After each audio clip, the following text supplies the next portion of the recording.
show up and the people show up and surprise because we do it. There we go. Yeah. We are recording. So is everybody... We are recording. You guys are seeing them. Sure. Meeting hasn't started, but we are recording.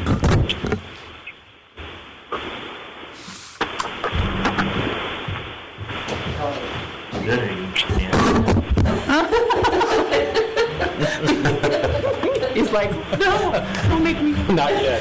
Exactly. No, silly. I'll be good. I'm going to take a tip cup. So, Debbie, Yes, Mark? are all the assembly members present except for Taylor? I'm sorry. Let me look here. I'm busy running. Let's see. 98.4. Thank you. Right. We have Jay. We have Dave. Chelsea. I'm so sorry to interrupt. I'm showing the scheduled start time. We have one participant line connected. Should I give a standby so we can give it a few more minutes? She mentioned Chelsea. Mayor Jensen, we do have a full assembly. Okay, thank you. And I will ask the operator to start the countdown. Okay, perfect. I heard you. I will go ahead and give you the 5-second countdown. Just make sure that we have a lot of presenters with an open line. So once we go live, please mute your line so we don't hear any background noise. At this moment, I'm hearing a little bit of background noise, so just mute your line when we go live, please. I'll give you the 5-second countdown, and have a great call, everyone. We'll begin in 5, 4, 3. Okay, we will call the meeting to order. It is a regular assembly meeting, first one of 2021, since January 4th at 12 noon. Will the clerk please call the roll? Chelsea? Here. Taylor? Taylor is excused. Jeff? Here. Mark? Here. Bob? Here. Dave? Here. Jay? Here. Thank you. Okay, we have 6 assembly members. I'm not sure who is in the assembly chambers, but the rest of them are calling in. It's now time for the voluntary Pledge of Allegiance. I pledge allegiance to the flag of the United States of America and to the republic for which it stands, one nation, under God, indivisible, with liberty and justice for all. Okay, that brings us to item 3 on today's agenda, approval of minutes. There are no minutes provided to us today for approval. That brings us to item 4, amendment and or approval of meeting agenda. So if there are no amendments, I would entertain a motion to approve the agenda as presented. So moved. Second. All those in favor say aye. Aye. Okay, so we'll move forward with the agenda as presented. Item 5, there are no public hearings today. There are no bid awards. So that brings us to item 7, which is persons to be heard related to today's agenda. Clerk Thompson, or is there anyone in the queue for that? Yes, one moment, Mayor Jensen. Let's see. We had someone in the queue, but we no longer do. Interesting, so we're up against that again. Okay, I apologize. It looks like Cecilia Tavalero did call in, not on the correct number, but on a different number that she probably had in the past. So Cecilia, Operator Malika, if you could please unmute Cecilia. Certainly. Line is now. Okay, Clerk Thompson, are you keeping the time? 5-minute testimony? Yes, sir. Yes. Thank you very much. Hi, thank you, Mr. Mayor. This is Cecilia Lopez Tablero, and actually I thought I was supposed to be under 17A, the questions that were asked of Assemblymember Mucci. That was not an action item, that was a discussion item. 17A is, so that is not the way I understood it.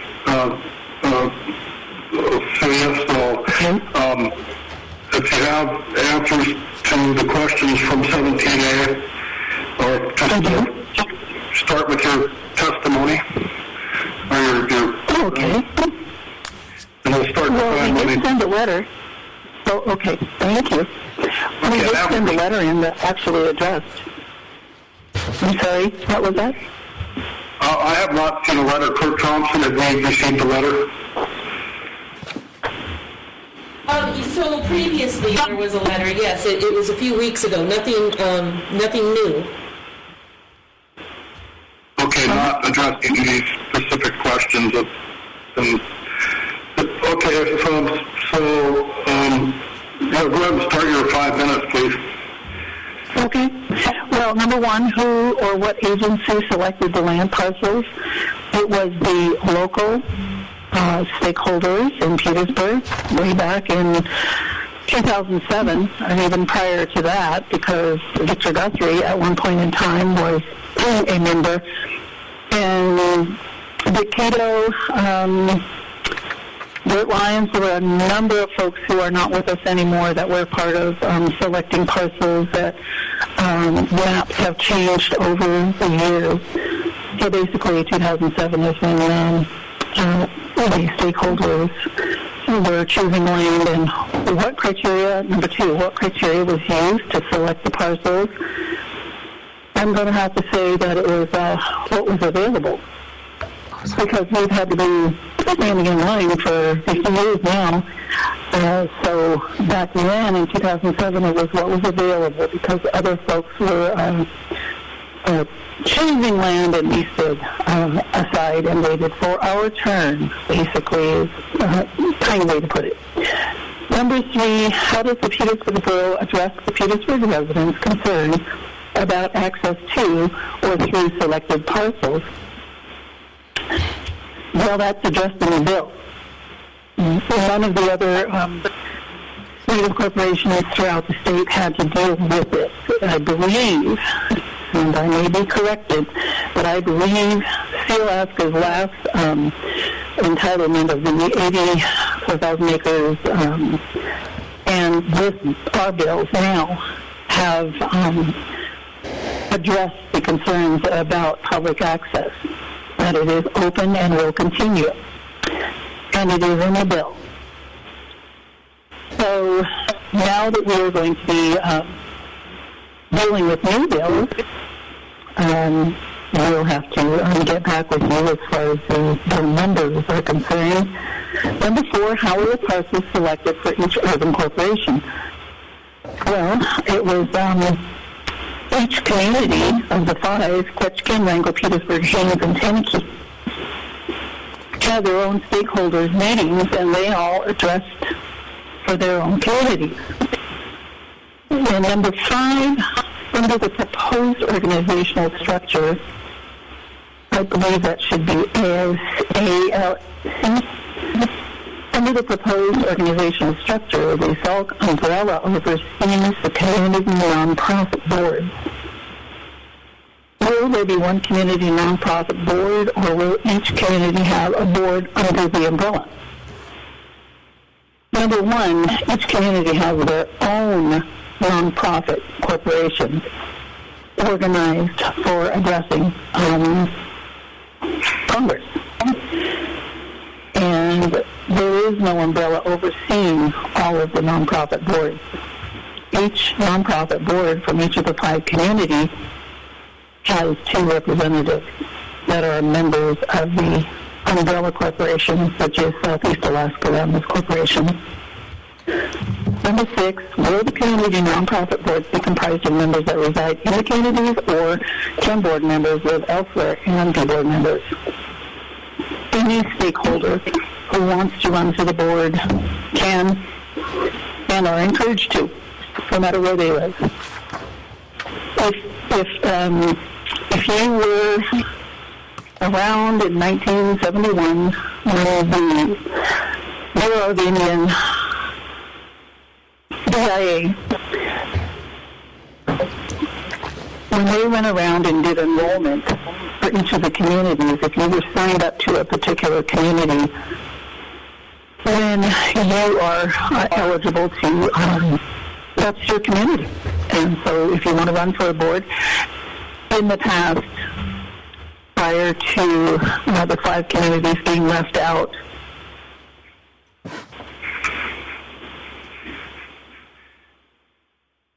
if you wanted to be a member representing your community to go after the legislation, then you were eligible to do so. There was no, also prior to 71, Alaska Natives approached Congress as tribal people, not corporation people. Thank you. Thank you for the opportunity, Mayor Mark. Thank you, Cecilia, for your input today. Clerk Thompson, is there anyone else in the queue for persons to be heard related to agenda items? Yes, Mayor Jensen. Malika, if you could please unmute David Beebe. The line is open. Thank you. Hi, my name is David Beebe. I'm representing myself. I'd like to provide some historical context to the so-called landless legislation drafted by Senator Murkowski and Native corporate executives. Some may recall 10 years ago, Senator Murkowski lost the Republican primary to Joe Miller and resorted to running as a write-in candidate. That's what I understood was why Murkowski lost the primary, but still won as a write-in candidate. Joe Miller's campaign strategy was straightforward and effective.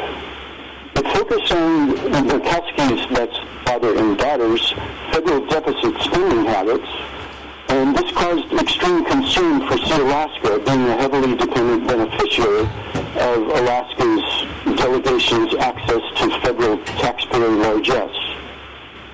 This sense of national urgency over those deficit spending sprees by Alaska's delegation factored heavily in the passage of the Tongass Timber Reform Act. A bipartisan Congress removed the Stevens and Murkowski's blank checks, calculated as totaling over $1 billion on deficit Tongass timber sales. Also during the 2010 election, coincidentally, the Supreme Court in 2010 overturned campaign finance reform legislation. The 5-4 Supreme Court decision, that's called Citizens United v. FEC, functionally legalized bribery. It is by claiming that since corporations possess personhood, they possessed free speech rights, and further, their free speech included political campaign contributions. And for good measure, the Supreme Court legalized super PACs, whose constitutional rights included anonymous and unlimited political contributions as, quote, free speech. Well, Alaska wasted no time and quickly established a super PAC called Alaskans Standing Together. And according to KTOO recording, Alaskans Standing Together gifted the Murkowski campaign with around $600,000. The Native Get Out the Vote write-in campaign, of course, was also absolutely critical to Murkowski's re-election campaign. Alaska's return on investment was profound. In just 3 years, Alaska, having already stripped the most valuable ANCSA timber assets bare, received another 70,000 acres of prime old-growth timberlands of the Tongass National Forest by Senator Murkowski in Senate Bill 340. Should landless legislation pass, yet another 115,000 acres will go to 5 new ANCSA urban corporations, including, of course, tens of millions of dollars in taxpayer investments and infrastructure on our Tongass National Forest. This raises an important question. Is the formation of a brand new native urban corporation in Petersburg result in Petersburg not retaining its rural community status? Might our rights to local access of subsistence resources be eliminated if we are no longer considered rural? After all, ANCSA did not provide protection for native hunting and fishing rights, and NOFA did. And according to the Alaska University's synopsis of ANCSA claims, the Settlement Act did not grant land to the tribes in Alaska, nor did it terminate their status as tribes. We're talking about a completely different thing, a corporate entity. So, we all know that for-profit corporations are legally obligated to make money for shareholders. And ANCSA's corporations have a long history as among the most rapacious land managers since time immemorial. Legitimate questions arising around landless remain. Are native residents, or for that matter, any resident of Petersburg or other so-called landless community, truly landless? If we all already have full rights of access and use the Tongass National Forest, especially being its U.S. citizen taxpayer owners, who among us can claim to be landless? And secondly, or I should say on the other hand, are they simply native who aren't shareholders in for-profit? Good morning, Mr. Beebe. That's what I'm trying to do. That is, are they landless or are they corporationless? They are neither, given their present status as Sea Alaska shareholders. Let's be clear, they just want to form yet another native for-profit urban corporation for their personal enrichment. Thank you. Clerk Thompson, is there anyone else in the queue? Yes, there is, Mayor Jensen. Malika, please unmute Eric Lee. The line is in. Yeah. Is it okay? Yes. Yeah, this is Eric Lee. My comments are directed to item 7A, Assembly questions to Alaska natives without land. I first want to say it's nice to hear the voice of Cecilia addressing these concerns. She's a local gal, and that's a real asset for us. It's good to hear Assembly and the public embarking on discussions with Alaska Native without land representatives regarding Senate Bill 4891. The bill raises broad issues for Petersburg and complex issues for all of Alaska due to the precedent-setting nature of the bill. The dividing of large tracts of land along racial and ethnic lines is by nature very divisive, especially so in places like Petersburg, where the town and most of us citizens are dependent on the land for our livelihood, subsistence, and our way of life. This dialogue we're embarking on will be broad and will take considerable time and patience to work through. We need to open our hearts and our minds and maintain respect for each other's perspectives.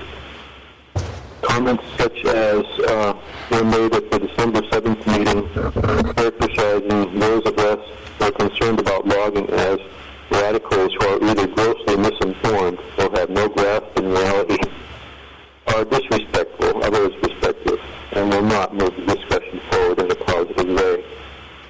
The truth is, we are well-informed as citizens and our concerns are valid. We're fishing people. When we haul our gear offshore from native village corporation lands, we see the barren, eroded expanses of land deforested by clear-cut logging.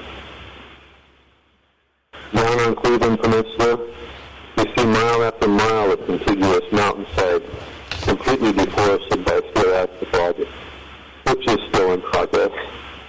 For all the main highway passengers and tourists to see on the cruise boats.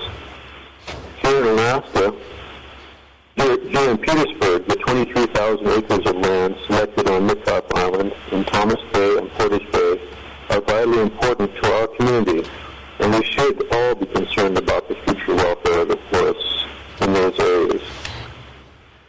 To be clear, the Natives Without Land representatives are sincere in their desire to avoid logging on the selected lands. The Alaska Corporation does recognize the mistake of over-harvesting timber in the past and the necessity to change in the future. But economic realities still play the major role in the management of their timberlands. Although Steel Alaska has a large carbon offset contract with British Petroleum, they continue to aggressively log some of the best timberland habitat left in the Tongass. And I think that what we see is through California's carbon and cap trading program. The conditions of the corporate model, such as would be created for a Petersburg Village Corporation, mandate that the corporation make money for its shareholders. Changing economic reality could easily require other ways than selling carbon offsets to be adopted to make money from the land. Environmental laws can change. Money can dry up. Land can change ownership. And contracts do run out and expire. For example, as of this year, demand for carbon offsets is expected to drop steeply as California's carbon cap and trade program moves into its next phase. From now on, California will only allow 2% of the company's total emissions to be covered by out-of-state carbon offsets. And out-of-state would mean Alaska. Carbon offsets, in essence, give polluting industries a loophole to continue polluting. As climate change becomes more extreme, the necessity to close those loopholes would result in a loss of the need for carbon offsets. For a village corporation relying on carbon offsets to produce revenue, the loss of a market for carbon offsets would require some other alternative. For a Petersburg Corporation, with forest lands with extensive roads and infrastructure already in place on their selected lands, logging would be the obvious alternative. So, for these reasons, I asked the Assembly to include a question about other alternatives to Natives Without Land we have considered for generating revenues from the land they would acquire under Senate Bill 4891. So, thank you very much for this opportunity to comment. Bye-bye. Thank you for your testimony today. Clerk Thompson, are there any other callers? There are not, Mayor Jensen. Okay, we will move on to item 8 then. And that is persons to be heard unrelated to items on today's agenda. Are there any callers in the queue for that? No, there are not. Okay. Then we'll move on to board, commission, and committee reports. There are none listed today. That brings us to items on the consent agenda. Excuse me, there are 2 items on the consent agenda. I would entertain a motion to approve the first one, Joe and I Family Restaurant liquor license renewal. Can I get a motion to that effect? So moved. So moved. Second. Second. Yes, I second. Okay. Is there any discussion on this item? If not, will the clerk please call the roll? Bob? Yes. Jeff? Yes. Mark? Yes. Jay? Yes. Chelsea? Yes. Dave? Yes. Thank you. Oh, Taylor. Okay, Taylor's excused. So that passes unanimously. The reason I'm doing these separately is one's a liquor license renewal and the other one has monetary value, which is a lease, and that's the next item under consent agenda B. Island Ventures LLC Tidelands lease renewal. This is a lease at the Scow Bay turnaround, and will renew the lease from March 1st, 2021 to February 28th of 2026 at the annual rate of $4,020. And I would entertain a motion to approve that renewal. So moved. Second. Okay, it's been moved and seconded. Is there any discussion? Mr. Mayor? The clerk, please call the roll. Sure. Linda Ritchie. Yeah, thank you, Mr. Mayor. Maybe this is to Steve, but did we run this by the Ports and Harbor, or did we need to, or I'm just curious? Thank you. I can actually answer that. These are handled by the clerk's office. I did not put it before the Harbor Board at this time. Okay. Usually for these kinds of renewals, we don't necessarily do that. Although this lease is different than most in that it is at Scow Bay and it's not automatically renewed. Okay. I could put it before the Harbor Board if you thought it was the right thing to do. Mr. Mayor? That's not a question whether it's, I didn't know in the past if we run these things by either the harbor master or the ports and harbors, and if this is the way we've done it, that's fine, but I wanted to make sure that we weren't locking ourselves into a lease for something that might be coming, or just as long as the harbor department knows. It's in the fine print. Okay. Thank you. Thank you.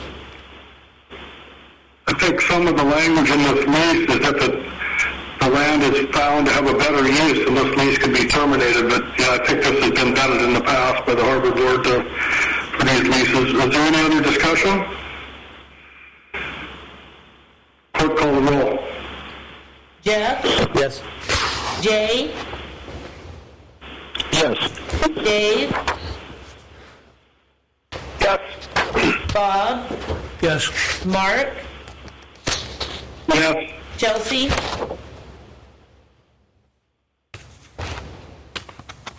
Yeah. Thank you, Chelsea. Okay, so the lease will be removed to Island Ventures. That brings us to item 11 on today's agenda, report of other officers. We have a report from the Petersburg Medical Center CEO, Mr. Hofstetter. Are you on the line, Mr. Hofstetter? Mayor Jensen, CEO Hofstetter has been unable to make the meeting due to the situation at the hospital. Okay, thank you for the update, and we will hear from Mr. Hofstetter hopefully at the next meeting. Next report is from Sarah, Southern Southeast Regional Aquaculture Association General Manager David Landis. So is Dave on the line? Hello, yes I am. Can you hear me? Yes, you're coming in clear. Hi Dave, Happy New Year. Okay, thank you very much. I'm doing well, thank you, Mayor Jensen and members of the Assembly. And let me start out by saying I thank you for the opportunity to make this report to you today. I think it's current, relevant, timely, and of course Petersburg and the Crystal Lake Hatchery is a very important part of the SARA program. Also, I'll add that Sarah had a meeting in Petersburg, a board of directors meeting in October 2017, and it was sure nice to be there and have our meeting there in your assembly chambers, and I wish we could be there today. I'm sure you wish that as well, but I understand the need for a remote meeting, and actually I'll be participating in another one this evening, Ketchikan Gateway Borough Assembly meeting. So it seems to be the way we do things now. But if you'll indulge me, Mayor, I'll just run through just some brief remarks regarding Crystal Lake Hatchery. I know Assembly Member Lynn asked some questions I can address as well, and maybe for members of the public who might be listening, it would be good to have a little bit of background. Of course, Crystal Lake Hatchery has been there in Petersburg on the road system since 1973. The state built it and ran it until year 2000, when Sarah took it over. So we've had it for 21 years to operate, but not to own. The state still owns it. Throughout the 1990s, there were many times when state funding was threatened to be cut off, and the state was getting out of the hatchery business and having private nonprofit organizations run hatcheries, and Crystal Lake is really one of the last ones to be operated by a private nonprofit. To have that happen, Sarah starting in 2000, started a contract with the Sportfish Division of the state Alaska Department of Fish and Game, and we received funding each year to operate. So we are just on a year-to-year basis, and that's how it's been for the last 21 years. Sarah is Board of Directors directed, so we have 21 representatives throughout the region, including two there in Petersburg, and being a small town, I'm sure you know Niall Thomas and Bob Martin, a seiner and a gill netter, who have boats there in town and employ themselves and locals to commercial fish in the summertime and not just in the summer too. There are other shoulder season opportunities that are taken advantage of, especially in a fishing related community like Petersburg. The Crystal Lake Hatchery is kind of like in the late 90s, we're at a funding crisis level, and it won't surprise you, being a partially state-funded municipality, that state funding has been reduced again and again and again, and the state budget has been reduced again and again and again, and anything that the state can do to save money or to relinquish responsibilities, they have been doing for a number of years. So this is, I guess, we might consider it,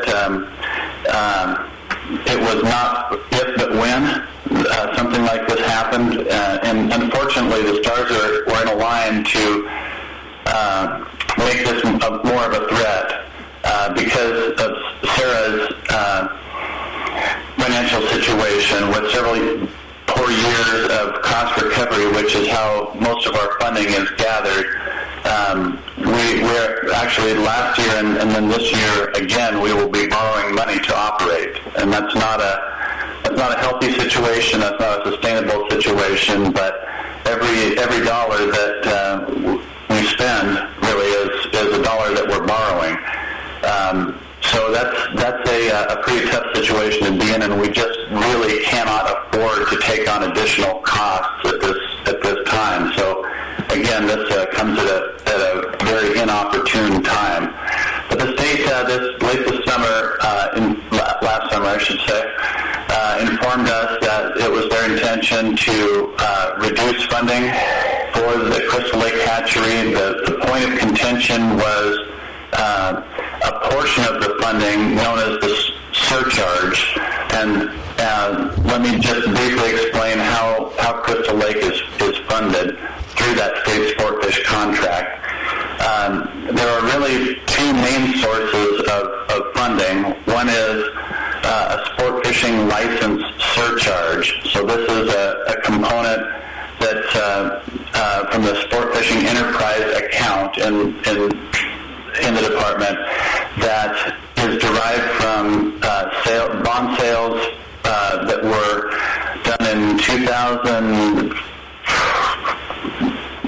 I want to say 2005, and came online afterwards. Actually, it may have been later than that. I don't have that data in front of me. But in any case, the typically bond projects are capital in nature, and these were, for the most part, the construction of two large sport fishing hatcheries in the Anchorage and Fairbanks area. So that was the bulk of the funding through that bond was for that capital expense. Tacked onto that was operational funding in Southeast Alaska for sportfish enhancement. So that is in two separate areas, in Juneau and then in Petersburg. Juneau for DIPAC and Chinook enhancement program there, $300,000 $300,000, and then the other $200,000 of that $500,000 that's dedicated to operational funding rather than capital funding goes to Sarah for operation of Crystal Lake Hatchery. So that's a portion of our funding that the state contracts each year are derived from. The other portion, $317,300, is through another program. This time it's federal money for the most part. It's a 25% match to state money, so it's 75% of it is federal money, but it's called the Dingell-Johnson money, and that's gathered through an excise tax on tackle, fishing tackle, sport fishing tackle nationwide, and boat fuel that's used for sport fishing. So that goes into a large fund nationally and distributed throughout the states, and Alaska, of course, being a recipient of that. Those Dingell-Johnson funds are dedicated to sport fishing projects. Part of that then is what makes up that $317,300, and then that has, within that 317 is 25% of a state match. So that's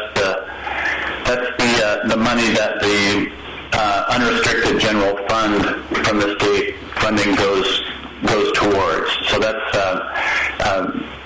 precious money as far as the Department of Fish and Game goes, which, of course, in the Comfish division, every division really has received budget cutbacks. So that's money that can be used very flexibly for other projects and things that aren't project or grant funded. So it's we're pleased that the state has decided to continue funding that Dingell-Johnson DJ portion along with that state match. And we have gradually, since August, we've received more and more positive messages from the governor's office, the Department of Fish and Game Commissioner's office, through the Sportfish division, that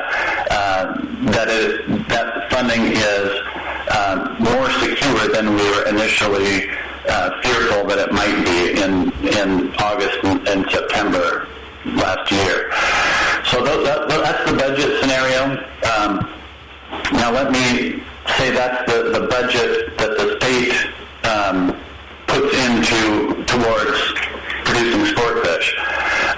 Sarah itself puts in almost the same amount of money, about $600,000 towards our own programs that we use the state hatchery for. So these are Chinook salmon projects that Sarah has decided are important to us. The other ones are state sportfish paid programs, and the state dictates what those things are and how many fish are, of what species are produced. The Sarah programs are ones that, again, we utilize our employees and the facility there, the raceways, the water, to produce.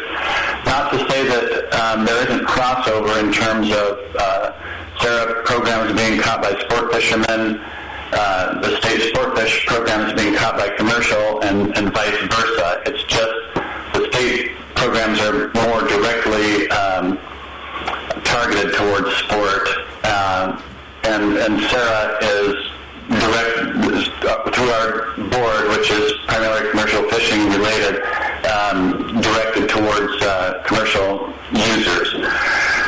And I'll just briefly recite what programs those are. The state sportfish program, the Crystal Creek Chinook release is the largest. That's 600,000 Andrew Creek stock king salmon that are released right there at Crystal Creek. So they're released into Blind Slough and return there. And that's where the broodstock comes from as well for the for Crystal Lake Hatchery. So that's a critical piece.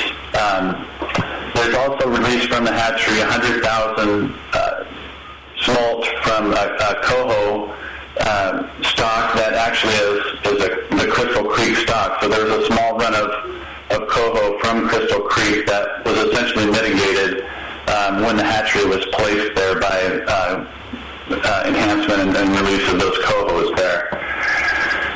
The other sport fish paid program is the City Creek release.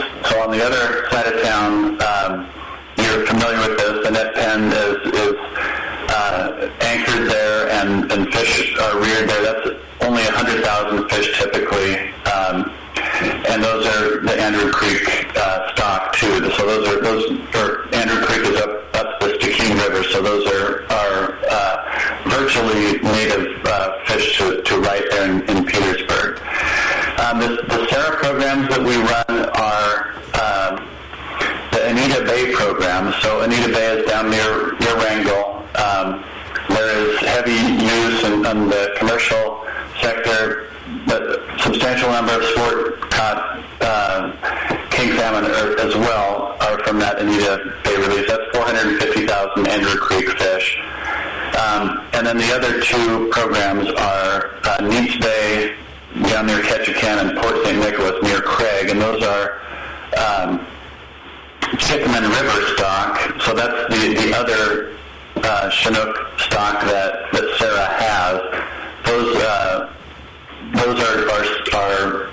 the eggs are taken at Whitman Lake and or Neats Bay, typically Whitman Lake, and then taken hatched and then transported to Crystal Lake and reared there, and then released in Port St. Nick and Neats Bay. And that's another 300,000 at Neats Bay and 200,000 at Port St. Nick. I know that's quite a lot of information based on what we do there, and it gets more complicated. But I wanted to give everyone a snapshot of what we do there and how we do it. Now the program again is stressed because of the loss of the sport fish surcharge revenue component of that state-funded part of the budget. So the way that this all unraveled was that since the bonds were left for the construction of those capital projects and the operation of these two projects in southeast Alaska,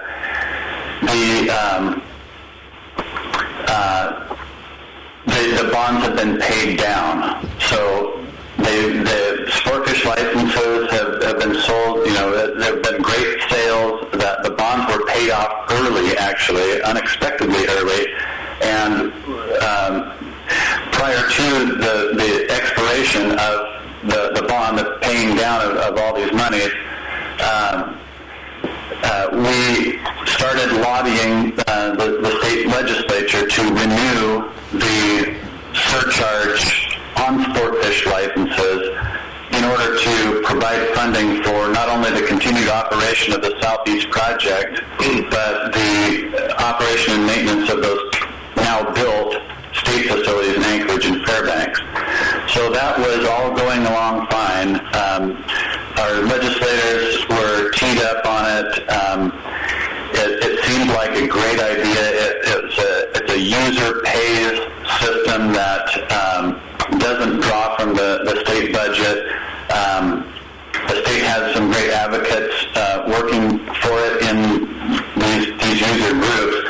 And then COVID hit at the beginning part of the year, right when this bill that the governor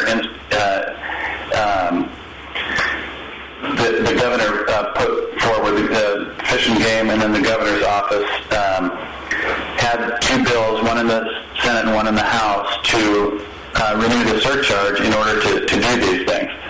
And COVID hit, the legislature reduced their workload and left town, and this was then held up. The problem was that this was timed in order to have an uninterrupted flow of revenue through that surcharge account to the the Southeast projects, both the DIPAC and then the Crystal Lake project.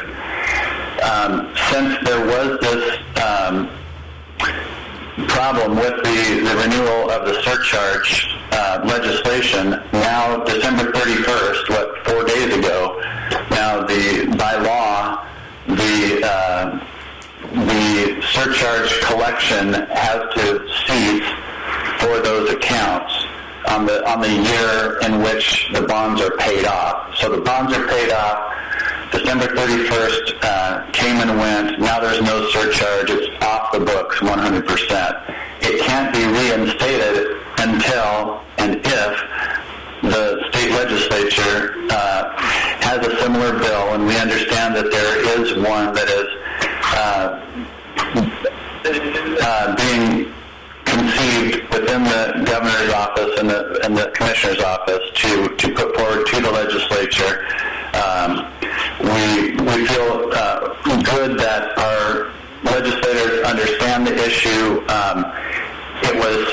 It had some questions that needed to be answered and some issues that were coming up as it went through the beginning part of the legislature last year, but nothing insurmountable. It looked like it was on track.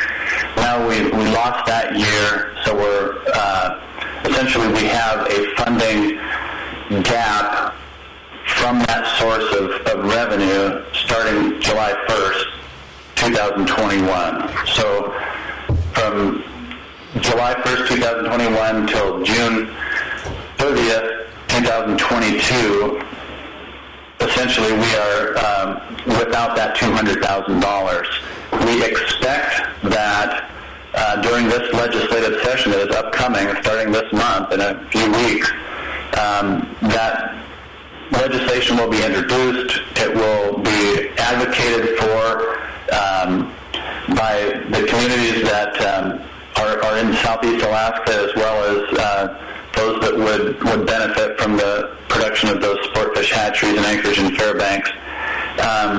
Like any bill where there's money floating around, there will be others that try to pick away at it. So it's important that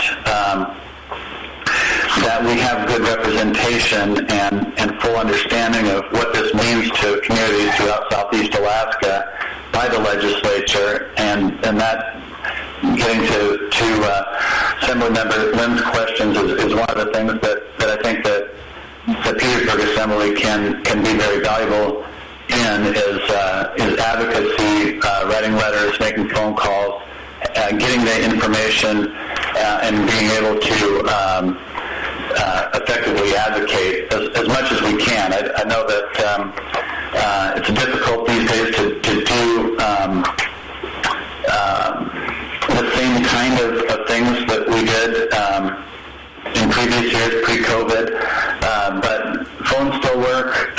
Our legislators still have constituents that need to be heard from. We do have lobbyists. I've been connecting with the Petersburg lobbyist, who is also Ketchikan Gateway Borough lobbyist, Ray Matuszewski, actually lifelong personal friend of mine as well, on this issue. He's very engaged in keeping folks informed.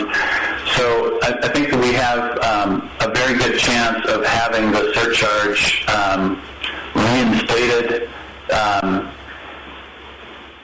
during this legislative session. Again, we're just looking at that gap funding issue that is the issue, that is the problem at hand. Now, as far as ways to backfill that, we have had a SARA board meeting. This was discussed. There was a motion that came out of that the Crystal Lake Hatchery Sportfish Program will be reduced to the same level of state funding realized to be determined at the March 2020 board meeting. So the notion was there to look at those sportfish programs and have the ability to reduce those programs to match the state funding that we get. Now, of course, March is not a great time as far as determination of state funding goes, because of the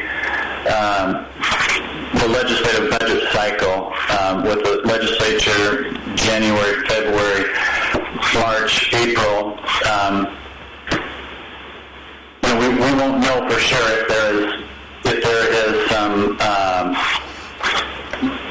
reallocated or money that is able to be inserted into a budget bill by legislators interested in making this thing work for the next year. We won't know that during the time that the March, I believe it's March 3rd board meeting takes place.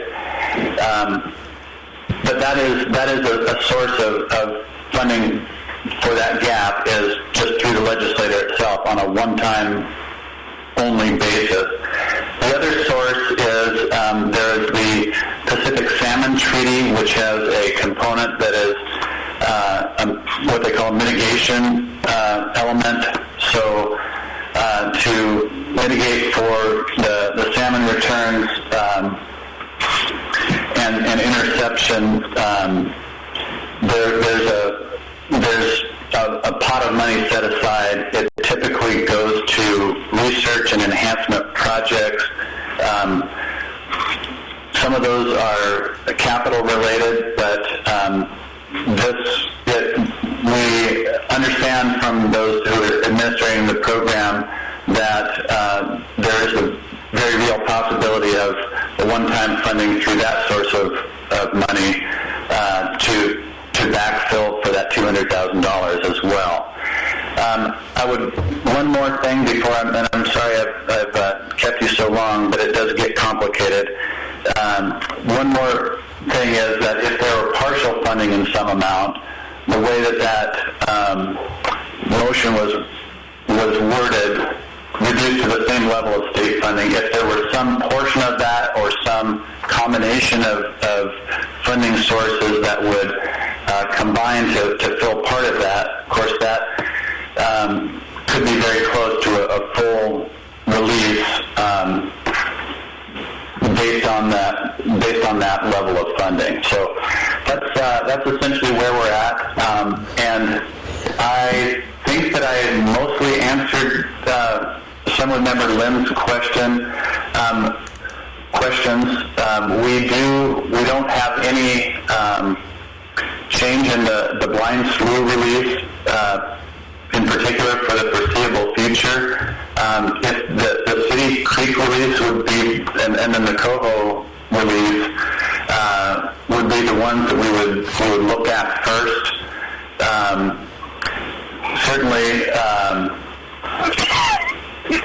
there are impacts to local sport fish opportunities. The industry that's built up around those fish is also, a very real issue of the natural releases of the natural production of king salmon being limited by the inclusion of the Stickeen River in stocks of concern. We don't know what that's going to mean for management decisions coming up as well, but we think it's very important, I'm sure you do too, to have a continued enhancement program at Crystal Lake. And again, we wish this were coming at a better time when we had a lot more flexibility in terms of what we are able to do internally to rearrange and backfill and make things work like we're usually able to. But, Your Honor, that's my initial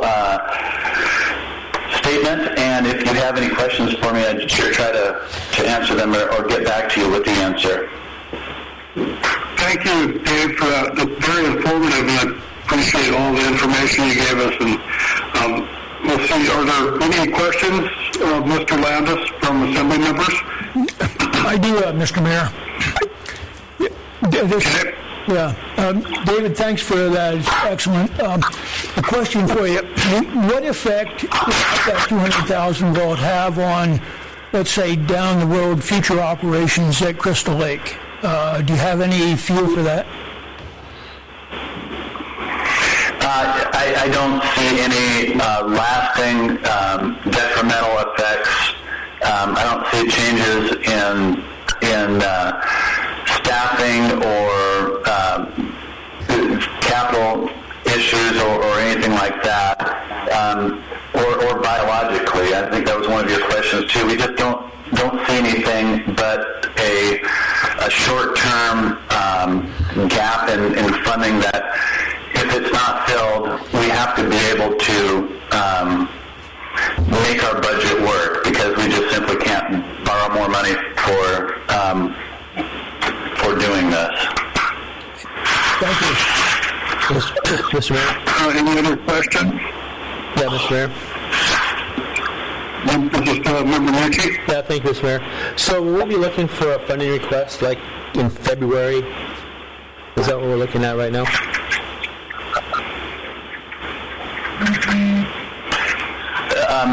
We will be working with our legislators to work this into the state budget however we can. As a parallel funding request, we will be working with the treaty coalition, and it looks more obvious to me that would be a more immediate way to address the issues. Immediate being, in the realm of prior to the Sarah board meeting, where we have to make other decisions. So, right now those are the two funding streams through the state legislature in some form or fashion. And again, we're relying on our legislators. Representative Ortez has been briefed on the issue and been engaged in it the whole way through for the last, year and a half almost now, as well as Senator Stedman and his staff. And they have been in positions of leadership that have enabled them to direct money. So we hope that that's the way that we hope we have too many ways of funding this rather than not enough. We just don't want to be left out in the cold. Thank you. Any other questions? Thanks again, David, for your information today. It was very good. So, thanks for calling in. You're very welcome, and further information and requests for advocacy and support, I'll just send through the clerk. And I really appreciate your attention and the support that you have had. All right, thanks again. Thanks. Okay, that brings us to the mayor's report, short mayor's report today. The Alaska Native Without Land legislation, I've asked the clerk to include the email we got from John Crowder from Senator Murkowski's office, so that's attached. But the email basically says that the legislation did not go through in the 116th Congress in 2020, so if it's not reintroduced in 2021, it will not be an issue, but we'll just have to keep an eye on that. Our lobbyists are watching it closely for us in Washington, D.C. So we'll see if they can come up with anything. We're seeking letters of interest. The Assembly is seeking letters of interest from Borough residents who wish to serve the community by filling a vacant seat on the following boards and commissions. And this will be until October 2021 municipal election. Planning Commission, we have one vacant seat. Public Safety Advisory Board, there are 2 seats. And the letters of interest can be sent to Clerk Thompson brought by the office at 12 South Nordic Drive, or by mailing to Box 329, Petersburg, Alaska, 99833, or emailing to dthompson@petersburgak.gov. And that being said, Happy New Year, everyone. And that brings us to the manager's report. Thank you, Mr. Mayor. The $900 billion COVID-19 relief bill was passed by Congress, has been signed into law. It will take some time for these provisions to be rolled out and implemented. Information on some of the key provisions, including a second round of paycheck protection program loans for businesses and extension of unemployment benefits, can be found on the Borough website. More information will be added in the coming days. DNR has indicated the preliminary decision for the initial 1,300-acre municipal land selection is almost ready to send out for public review. We did see a kind of an end-of-the-year uptick in construction activity, as reported by Joe B. The 2021 volleyball registration at Parks and Rec is open. People can register online or call in or come in for assistance. Our coaches will be Jamie Cabral and Julie Olson. This will be a COVID-conscious program. Please see our PSA on Facebook or come get a printed copy of the facility. If you ever get any snow, skis, snowshoes, and accessories are ready for your outdoor recreation this winter at Parks and Rec. Thank you to the Petersburg Ski Club for their continued support to make this happen every year. I continue to work with the insurance providers and the contractors on coordinating formal and permanent repairs for the Aquatic Center. The scoping document is due in mid-January, and we are currently working to get reimbursement for the temporary repair costs of about $200,000. Sandy completed the State of Alaska Ambulance Service recertification, which is good for 2 years, and the Alaska Assessment Report. Thanks to fire, EMS, and search and rescue volunteers who put in extra time participating in the training responding to emergencies, and to Jim and Teresa Stolpe for putting up Christmas lights at the fire station. The season good cheer does help. Also thanks to the volunteers for spending time ringing the bell for the Salvation Army. The Liverpool shop repair project will be going out to bid in the next several weeks. Hope to get good bids and get somebody started on that. A local business delivered a large amount of used tires which were baled. Disposal of tires is an ongoing problem for the department and for other communities in the region. The Southeast Alaska Solid Waste Authority is looking into the purchase of a tire shredder that can be shared by the member communities. The unit would be paid for with grant funds and then shipped to the various communities as needed. A draft agreement has been sent out to further develop how the unit would potentially be shared and who would pay the cost of transporting and maintaining the equipment. Some additional rate study work is being undertaken by the FCS group to examine how sanitation rates would potentially be restructured if the curbside recycling program was to be combined with the drop-off program, or possibly eliminated in favor of a drop-off only program. The rate consultant will be presenting a draft of their findings to the department in mid-January. This information will be shared with the Assembly during the budget process as we continue the sanitation rate discussion. Water plant maintenance is ongoing with an annual cleaning of chemical equipment and a once-over on all the process analyzers. Wastewater staff is working to get the Scow Bay Pump Station 1 back to pre-storm performance.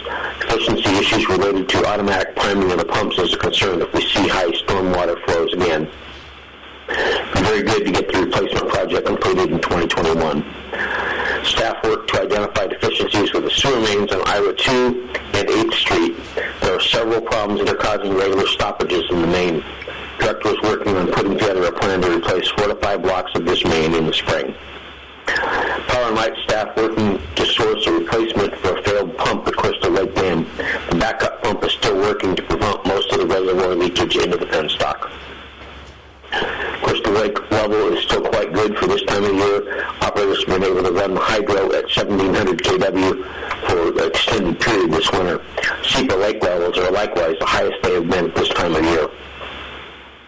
Public is encouraged to let Power and Light know if you see any encroaching trees on main power lines so that they can be trimmed back or removed to avoid power outages. Scott Newman has resigned from the Borough for personal reasons. With our apprentice lineman away this last line school session, Power and Light is now short-handed and will need to take outages for some repair jobs where hot work would have been the norm with a full crew. The department will make every effort to notify any affected homes and businesses before outages are taken and to schedule outages at a time that is the least disruptive. The library's annual Winter Reading Challenge started January 1st. We're challenging the community to read 100,000 minutes in January.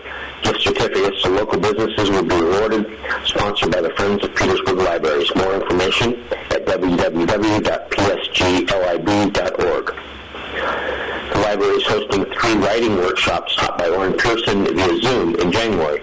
The classes are sponsored by the library's Art Education Endowment. We will be launching our collection of discovery kits in early January. These are STEM, science, technology, engineering, math, interactive learning kits available for checkout. funding from the Friends of Petersburg Libraries, Alaska Airlines, and Chris Norez. COVID vaccines were given to a total of 20 staff and residents, and this is probably out of date, but on December 18th and 21st, as more vaccines come in, we're going through the group up there at Mountain View Manor. The harbor impounded a couple of boats this month and working with Public Works and Sanitation to take one to the Baylor to demo, and the other is being prepared prepped to auction off later this winter. And year-end things finally getting finalized and making immediate permits available to the customer. Drive-down permits and parking permits are available at the harbor office. And that's it. Okay, thank you, Steve. Any questions of the manager on his report today? Yeah, if I can, Mr. Mayor. Member Lynn. Just a quick update, Steve. The audio that changes for the building, where are they at? Through the mayor. They had, I think I mentioned before, we had a supply problem due to COVID production, so they had to hold off scheduling coming here until all of the equipment showed up. We got an update about 2 weeks ago, I guess. They'll be here the last week of January to install everything and go through the test process. So hopefully that still holds true. Okay. Thank you. Any other questions of the manager? Okay, none, thank you, Steve. That brings us to item 14, unfinished business. There is no unfinished business on today's agenda. That brings us to new business. And the first item there is a resolution, Resolution 2021-01. This is a resolution adopting an alternative allocation method for the fiscal year 2021 Shared Fisheries Business Tax Program and certify that this allocation method fairly represents the distribution of significant effects of fisheries business activity and FMA 18, Central Southeast Alaska. I did entertain a motion to adopt this resolution. So moved. Second. It's been moved and seconded, and this has been recommended to pass, for the Assembly to pass this by Finance Director Tao, and this is just something we do annually, agreeing the method that's going to be used to distribute this shared fisheries tax in the Southeast. So, any other discussion? Clerk, call the roll. Jeff? Yes. Bob? Yes. Dave? Yes. Chelsea? Yes. Mark? Yes. Jay? Yes. Okay, Resolution 2021-01 passes unanimously. The next item under new business is Community Risk Communication Plan. Incident Commander Hagerman recommends approval of the draft Community Risk Communication Plan, which is predominantly a community recommendation guide with general and detailed mitigations to be followed or considered by the community as COVID-19 risk levels rise and or fall. So I'd entertain a motion to adopt this Community Risk Communication Plan. So moved. Second. Okay, it's been moved and seconded. Any discussion or questions? I believe Mr. Hagerman is on the line, I believe, isn't he?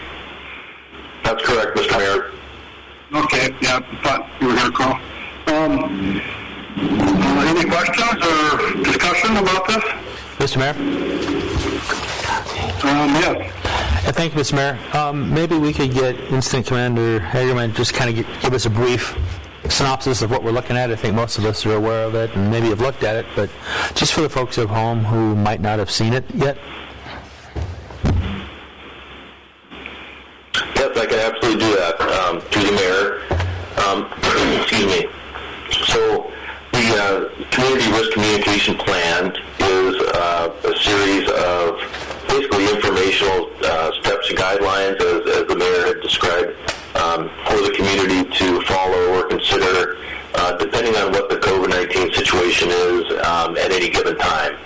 And so how it works is predominantly there's a dashboard that's online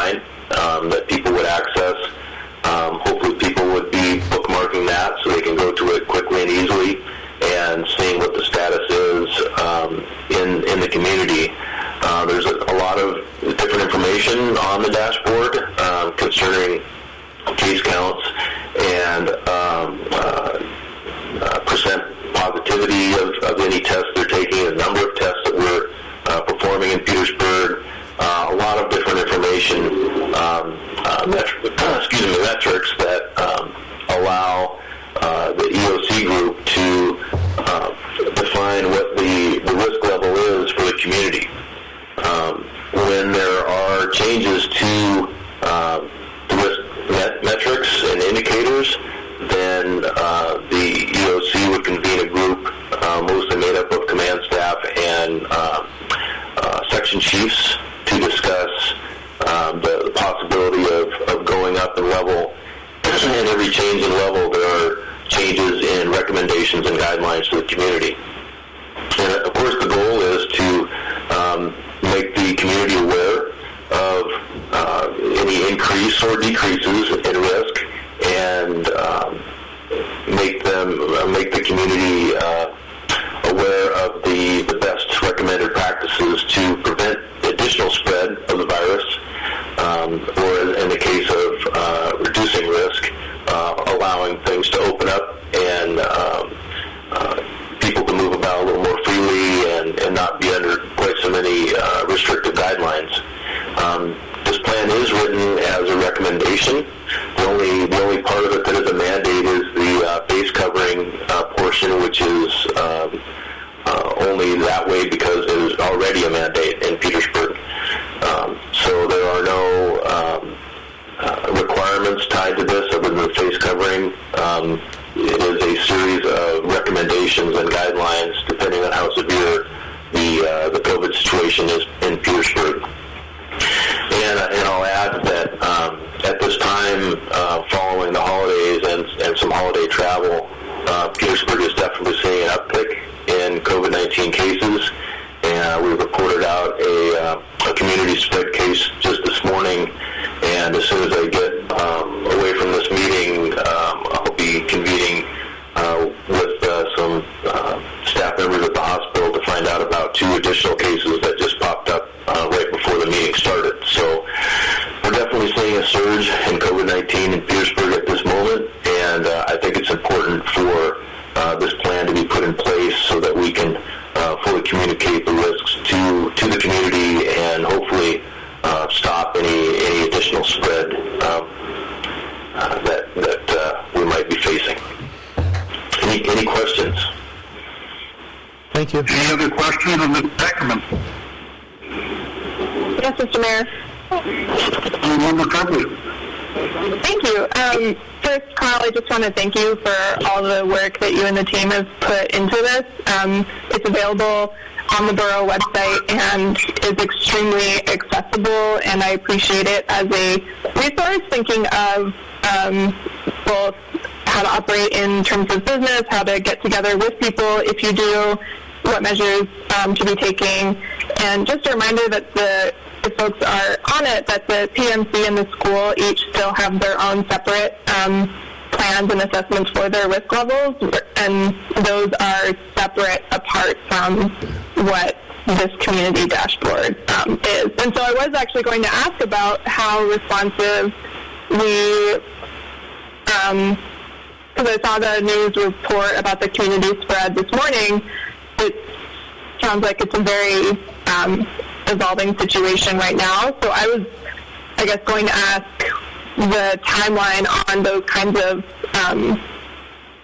how, there will be behind-the-scenes stuff about what level of potential community transmission there could be based on contact tracing and stuff like that. So what would it take to be from a low to, is it low, medium, elevated, high? Are those the 4 words? I know there's yellow, orange, yeah. If you could try to explain that or break that down for me, I'd appreciate that. Thank you. Yeah, very, very good question, and thank you for pointing out some of the other issues concerning the hospital and the school plan. They are separate, and very possible that there could be a situation, isolated situation going on at the school or the hospital that would not affect the community risk level as much. all of the risk factors in Petersburg do get taken into account when we would be looking at changing a level. And in order to change a level, first, we'd be reacting to a situation, emerging situation in Petersburg in regard to COVID, and the dashboard will be updated every day. And so if there is a situation which is elevating numbers or situations, the risk indicators in the plan to the point where we do need to consider bumping up the risk communication level, then that would be a daily decision. And if we do elevate a level or two, depending on what's going on in Petersburg, we are planning to maintain that higher level for a minimum of 7 days to make sure that we're using all caution and giving ourselves enough time at the higher or more restrictive guidelines so that we can hopefully turn it around and stem the spread. But to answer the question, the dashboard will be looked at daily, and even going up in levels, it's possible to even depending on an emerging situation for it to be bumped up in the morning, and then if more information came in the afternoon that required an increase in level, then we would bump up to the highest within the same day. It's only coming down that we would have this delay in order to be more cautious and prevent the spread. Hope that answers the question. It does. And then I was actually, while listening to you, the dashboard is so full of information that it was answering more of my questions by clicking on the risk communication plan link, which is itself on the dashboard. For anybody listening at home, all clear green means that the public health emergency has been canceled, which would be amazing to get to, but probably won't be for a while. So being at level 1 low is yellow, level 2 moderate orange, level 3 high red is helpfully explained with many more details on the dashboard website. So so I feel like I'd asked you that question, but I had read it before and it didn't sink in. So basically I hope it's a resource that many community leaders and people who are curious about the status of COVID in Petersburg can make themselves, bookmark it, make it a tool that you can work into your life, because a lot of work went into it and it shows. So thank you again. Any other questions of Mr. Hagerman? Yes, Mr. Mayor. Member Stanton Baker. Thanks. That wasn't really a question, just a brief acknowledgement of the countless hours Director Hagerman has put into this with his team. We've kind of been tracking it online, and I want to thank you to those in the community who have taken time to give Mr. Hagerman feedback in the creation of this dashboard. That's all. Thanks. Member Kinsinger, can you chime in there? Yes, Mr. Mayor. Yes, Mr. Mayor, I just want to ditto Jay's comments, and I think we need to approve this dashboard as an assembly. At least I'll be voting for it. And I have a further question. I'd hope to ask the hospital administrator when he was here, but perhaps Carl can give us an update on what the vaccination plans are for the community. Sure, I can offer a little bit of information on that through the mayor. So the vaccination program has commenced, and I believe the last number I saw there was about 150 people in Petersburg that had been vaccinated so far. The hospital is the lead agency in the vaccination process, and they are following the guidelines from the state and federal agencies that are involved in the nationwide vaccination effort. And so they focus on certain priority groups with every round of vaccinations. The first one being frontline healthcare workers, and moving on to long-term care and assisted living residents and staff. And we just found out that the next tier to be focused on are residents, any resident 65 years and older, and there may be some room for essential frontline workers in that phase as well.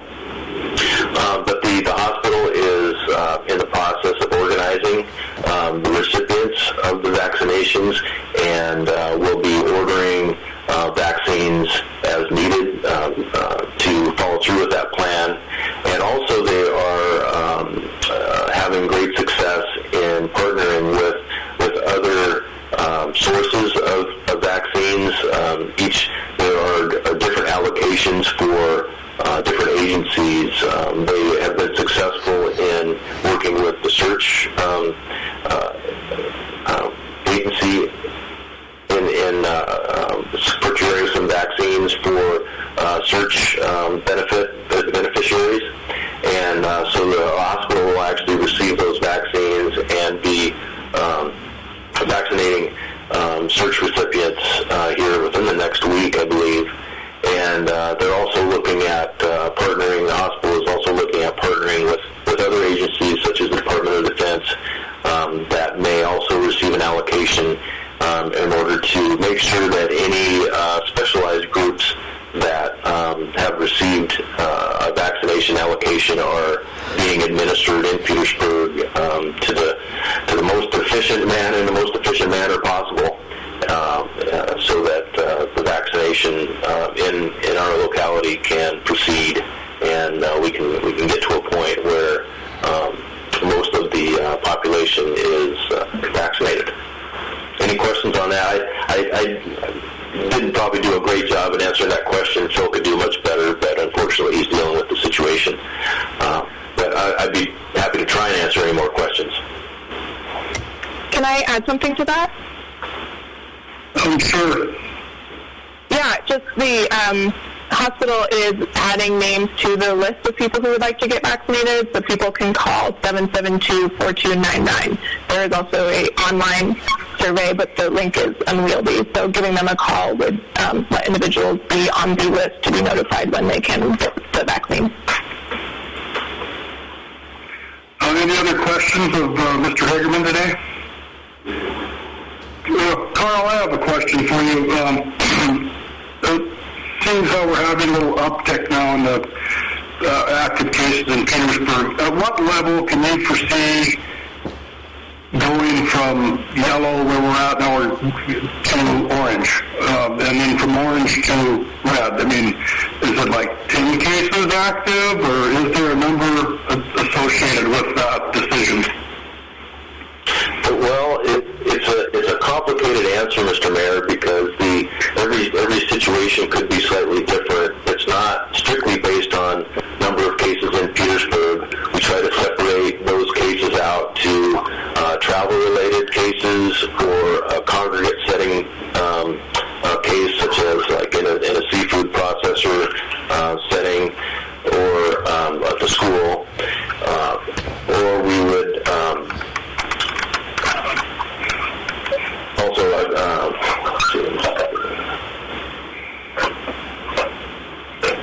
or community spread, and each of those different types of case, has an impact on Petersburg. So we try to separate out those three case number categories, I guess, in order to determine if there needs to be an increase.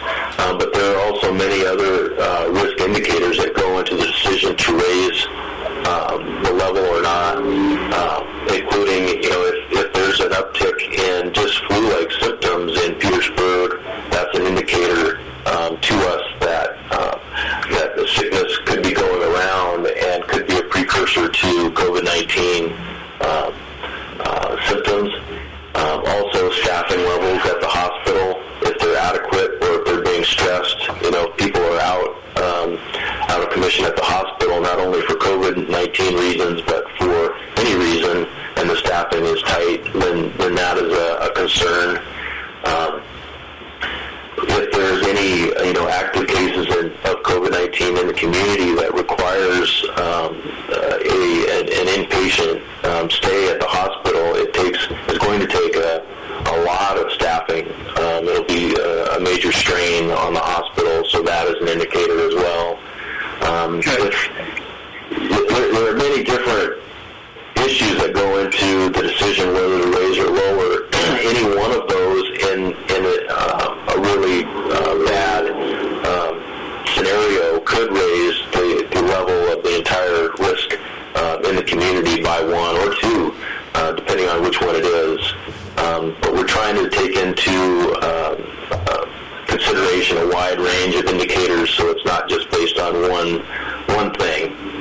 And I think that's good because it allows the EOC team some flexibility to make decisions on what is really going on in Petersburg in relation to COVID-19 and how it is affecting us.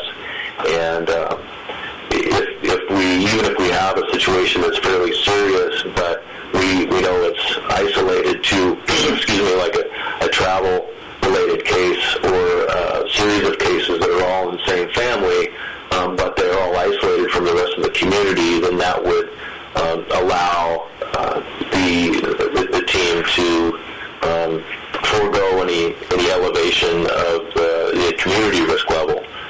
We don't want this to be onerous on the community. We want the level to stay as low as possible so it impacts the least amount of people in Petersburg. And that's the goal. We want to stay in yellow until this is over. With the surge that we're seeing right now, we will probably be having a conversation this afternoon about our risk level as a community. There are some things going on today that we need to look at, and all these risk factors will be accounted for as we make a decision on whether it should go up or not. Okay. Yeah, I thought it would be complicated, and after listening to you explain it, I can see there's different environments for every different type of case, like you said, home or, out in the street or whatever. So at any point, I have one more question. At any point, can you see now this is just like a request, basically, and if you go up through the level categories, you get to recommending that businesses cut down their level of people in their stores, etc. And now the only mandate is the mask mandate. Can you foresee potentially coming back to the Assembly, and would you have to come back to the Assembly to impose a mandate on any, if we got to that level, and let's hope we don't? Right, that's a very good question, and I appreciate that. It's really hard to say. Nobody has a crystal ball, and like I said, we want the risk level to stay as low as possible in Petersburg for as long as possible. It would be fantastic if we could stay at yellow until the public health emergency was canceled and we just went to green. That would be ideal. But the reality of it is that, we may end up going up higher in risk level, and depending on the situation with COVID-19 in Petersburg, it may get very serious. If we have a large outbreak in Petersburg and it is affecting the schools and businesses and local government because people needing to quarantine, that I foresee a need to discuss mandates. With the ordinance in place, I could, as incident commander, implement some mandates on my own, but I really do not wish to do that. I would, if at all, if time is on our side, I would develop some recommended mandates and bring those to the Assembly for approval. That seems like a much better route to me than basically calling an audible on mandates for the community. We may not have that kind of time depending on the situation if it's really bad, but I'm hopeful that any mandates that might come will be needed because of the situation getting out of hand in Petersburg, and they would only be recommended if the EOC team felt strongly that they would be needed to curb the spread and get us back on track in Petersburg. Okay, thank you for your answers. Any other questions of Mr. Hagerman today before we move on the agenda? Okay, with the clerk call the roll. Okay, Mark? Yes. Chelsea? Yes. Dave? Yes.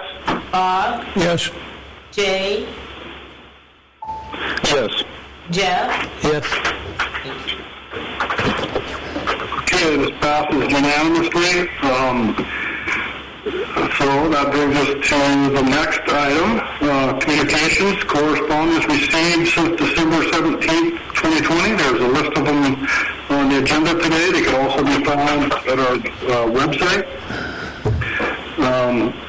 The next item is assembly discussion items. And there's a few here. Item A, proposed landless legislation questions.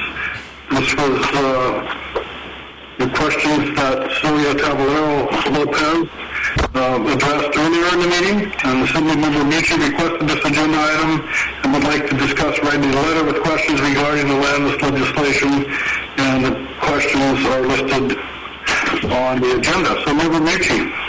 Yeah, thank you, Mr. Mayor. I don't think at this time we need to continue on this for a draft letter from the Assembly. I think I'll just wait. You know, over the last couple of weeks, we've seen emails from our delegation and from Steve about the proposed new legislation coming forward sometime this year. And I didn't want to get behind the 8 ball like we appeared to be here in November or December looking for a position from the Petersburg Assembly. So I'll just kind of stand down for a while and kind of see how things play out. But I think eventually here we're going to need some type of community discussion about how we feel about some of the lands that were selected and some of the questions that I'm starting to uncover in some of the documents I'm reading. Thanks to the city manager for providing those documents. Yeah, there's lots to discuss, and I'll just take my time kind of going through the document, and if I have any questions that can't be answered with a phone call,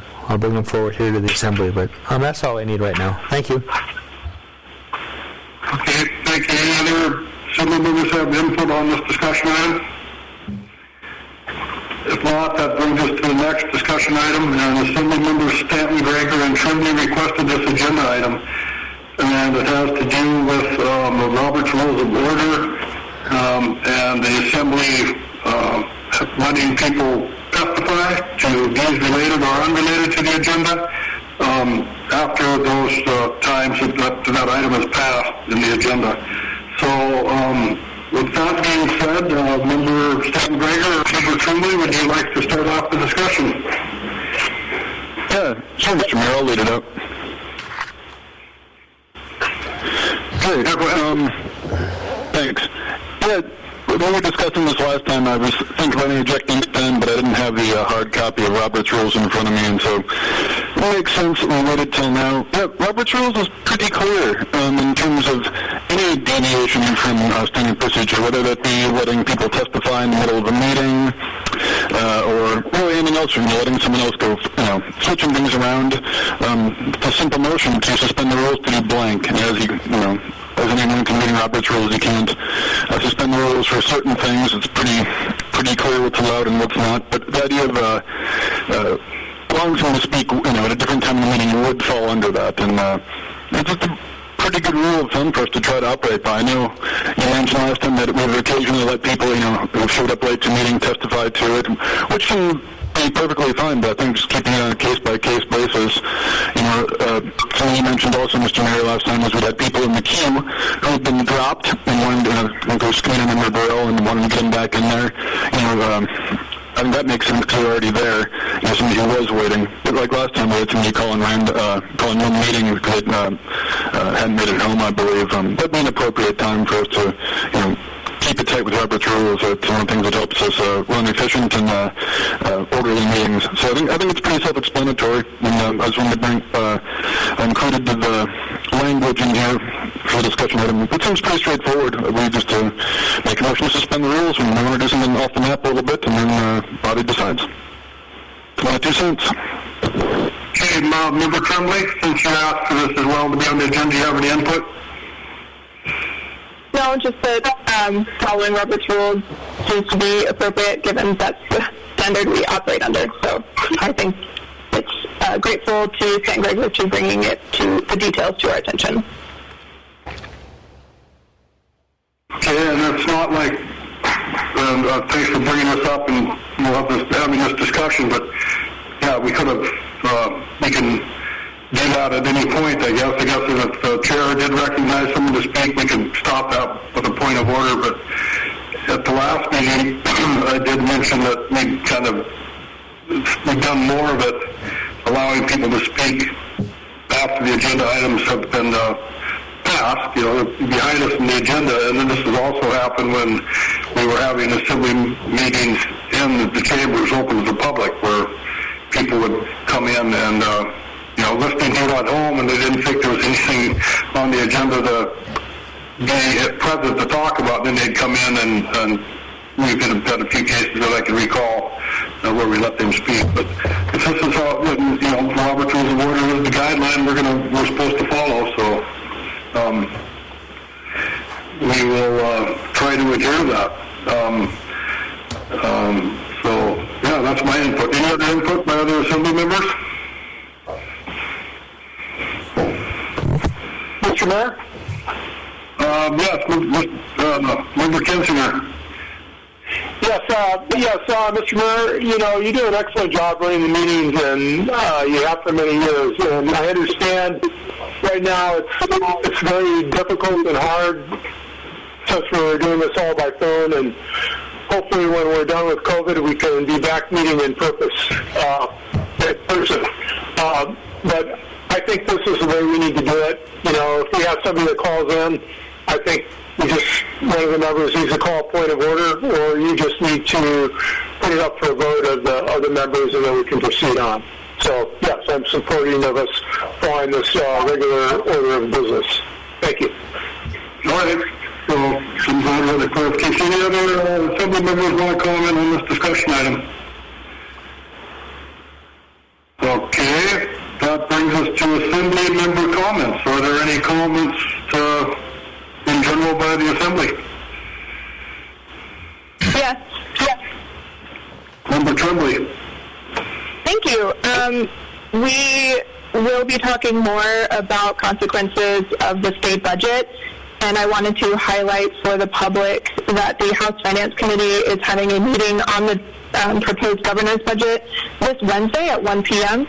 That's the House Finance Committee getting into the details, and it's viewable through live stream at akl.tv. It should be about 2 hours, and again, that's this Wednesday, January 6th at 1 p.m., since there will be many things that he has proposed that would impact the state, and they're beginning the discussion. So just want to bring that to everyone's attention. Thank you. Any other assembly members have comments today? Yeah, Mr. Mayor, if I could, please. Yeah. If I could ask, after David Landis's presentation, if I could ask the clerk to work with David Landis to have a letter that we could send to the legislature, that we could approve at the next meeting, that would support the funding and the things he talked about, I would appreciate it. Yeah, it's probably a good idea, and we'll see. Hopefully this legislative session coming up is a little bit smoother than the last. But yeah, not a bad idea. Any other assembly members have comments? Okay, we'll move on to recognitions. Are there any recognitions today? Yes, Mr. Mayor. Member Tremblay. Thank you. I have 2 today. First, I'd like to recognize Nicholas Alcoholics Anonymous, which has started to meet again using COVID protocols. For anybody wanting to know more about that, that phone number is 518-0058. I'd like to thank them for providing that resource for our community members. And on the note of more resources, I'd like to thank the Share Coalition. They are hosting the Project Connect research fair. They were collecting donations for that this last December. That is coming up on January 27th from 2 to 6 p.m. at John Hanson Senior Trinity Hall. It's a really important moment for the folks in our community that need access to some basic resources. If anybody would like to be involved or to learn more information, I'm sure Peters Mental Health Services would be more than happy to answer those questions and get you connected. That phone number is 772-3332, and I'd just like to thank both those groups for doing their best to support a healthy and happy community. Thank you. Any other recognitions today? Okay, with that being said, I'd like to take a short break before we get to the next item, which is executive session. Does everybody have the number and the access code for that executive session? Yes. Clerk Thompson, do we need to make a motion to adjourn to executive session? Yes, we do. We do need to... Well, we do have to. We have to state specifically what it's for. We can do it that way, Member Stanton Greger, and then when we come back in, let's say, 5 minutes, we could call in the other number. Does that work for everybody? Sounds good.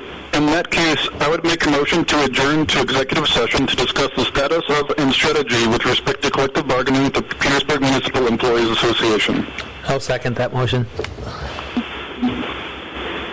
Okay, it's been moved and seconded to go into executive session for the reasons stated, and we need to take a vote. So will the clerk call the roll? Dave? Yes. Mark? Yes. Jeff? Yes. Jay? Yes. Chelsea? Yes. Yeah. And Member Lynn had to leave the room briefly. Okay, so we have enough votes to go into executive session. So with that being said, why don't we call back in like 5 minutes or so, gives us all time to take a little break, get a glass of water or whatever, and then we'll call the other number. So we'll talk in a few. Thank you. Thanks.